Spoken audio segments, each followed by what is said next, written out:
was an improvised solo over the changes to Always and Forever, written by Pat Metheny. Learning the changes to a tune or learning the melody or both often presents challenges, and we address those challenges in our practice sessions. And that way when we play with ease, we play with intention, and we practice to solve issues and make clear anything that might be a little vague in our understanding or our hearing, or visualizations of the instrument itself. So today I'm going to talk about practice, and then towards the end of the video I'll talk about a few things involving this tune that you could apply to that. Before I go on, if you think of anything you'd like to share or you have a question, please write it down in the comments down below. I'm going to be checking comments and questions to inspire future videos, so it's really important. I appreciate your participation in this. So when we play from knowing and internalized material. And that might sound a little funny because if something's improvised, how is it known? Well, we can have ideas that are delivered on the spot and we can expand on ideas. And then knowing the changes to a tune is very important. So we want clarity in that respect as well. So when we play on this tune, we say,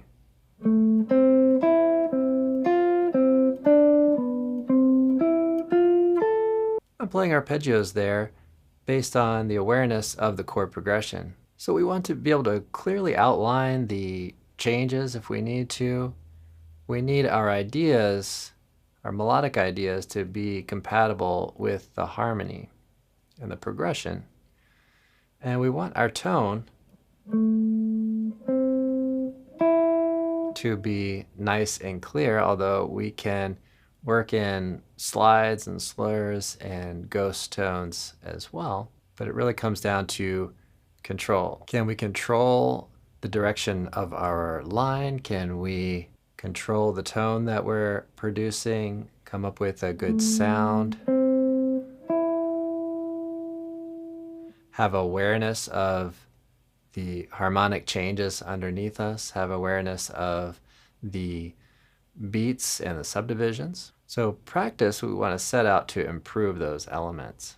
Another thing is we don't want to expect too much, especially in one practice session. As I was getting more familiar with this tune, I felt that I was getting tripped up with the F, because the first time it goes from the D minor to the E minor and then to the F major 7, and then the second section, it does almost exactly the same thing,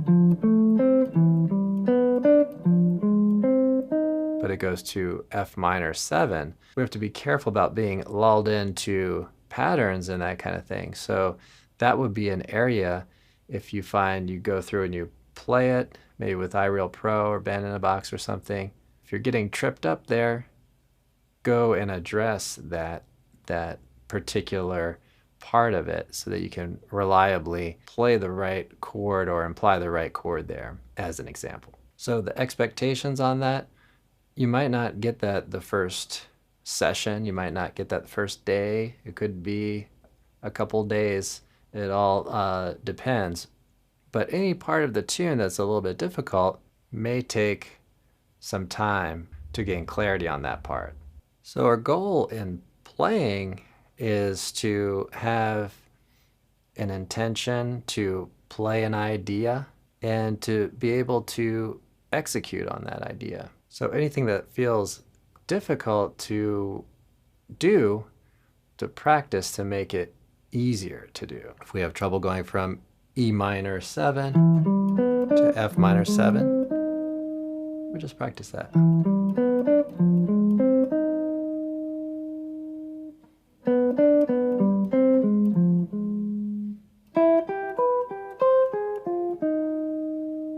And practice it until we can do it with ease. Also take and separate different elements of music in your practice. If you're having trouble with certain notes, play them outside of time.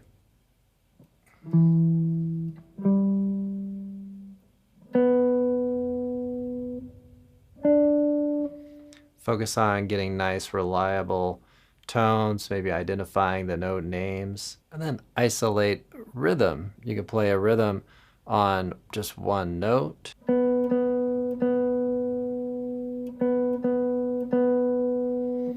See if you can play a specific rhythm that you like.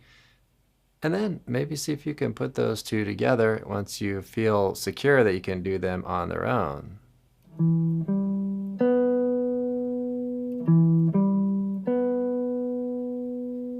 Decide on what fingerings you're using, so be consistent about your fingerings, and decide on maybe some articulations.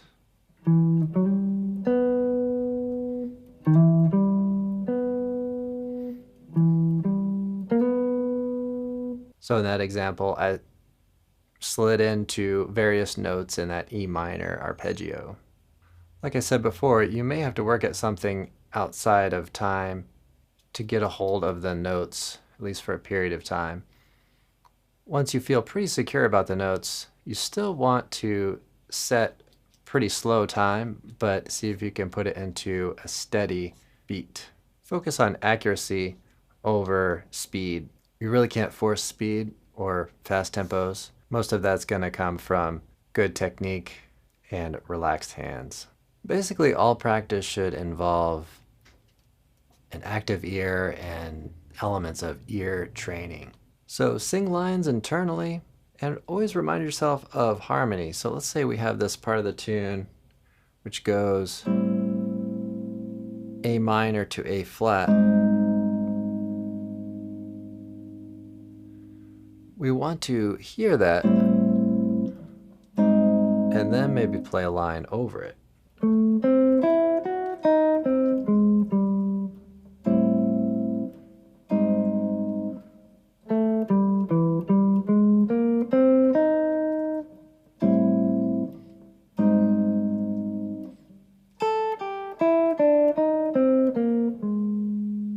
So let's say you're working on this tune, you pull it up on iReal Pro and you play through it.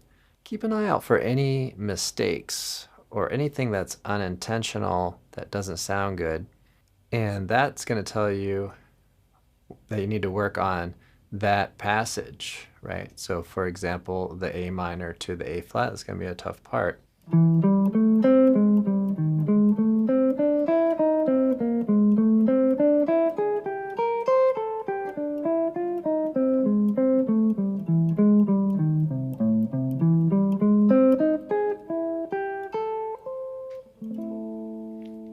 Improvement doesn't always feel obvious, but with repeated efforts, it will be very clear that you made improvements.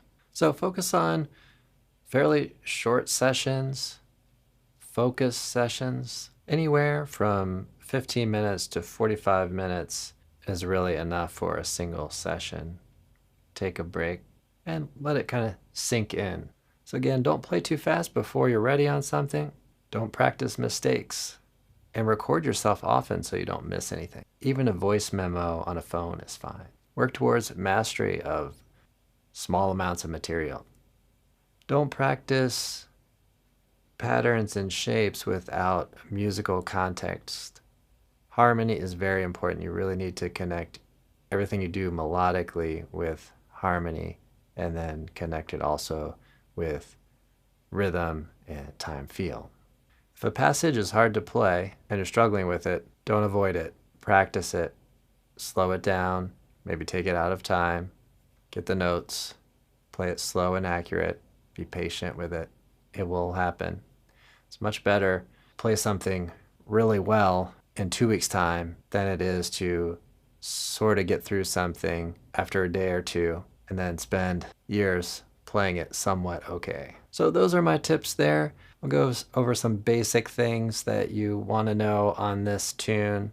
We've been discussing this in depth on my website member area at fretprints.com. So if you want to try a free trial to get more in depth with this, you can do that. Link in the description down below. But let's check out a few things. So we're in A minor. A minor will serve you well over a large majority of this tune. So there are some moments where we have G sharp over E7 or G sharp over E7 flat 9 there. Simply work with a harmonic minor. The tune visits the key of 3 flats in quite a few instances here. So, for example, E flat 6 9, we could pull from that key center. And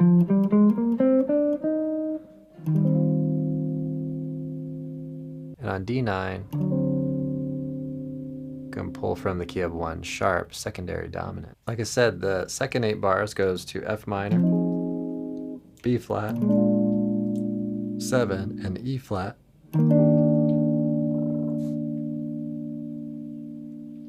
Back to the B flat. So again, key of 3 flats there. And then we have this D flat major. So we'll pull from the key of A flat on that. And then right back to key of 3 flats. At moments, we'll also have kind of an F minor 6 sound, which we can also work with the key of 3 flats on that. So essentially, knowing a few key centers, understanding how they relate a little bit to the chords, and we can solo pretty effectively on this tune with that. And also listen to, of course, Matheny's solo. All right, folks, well, that's it for this video. Hope you enjoy your practice session, and I'll see you all in the next one. I should have a podcast coming out in a day or two, so be sure to check that out. See you in the next one.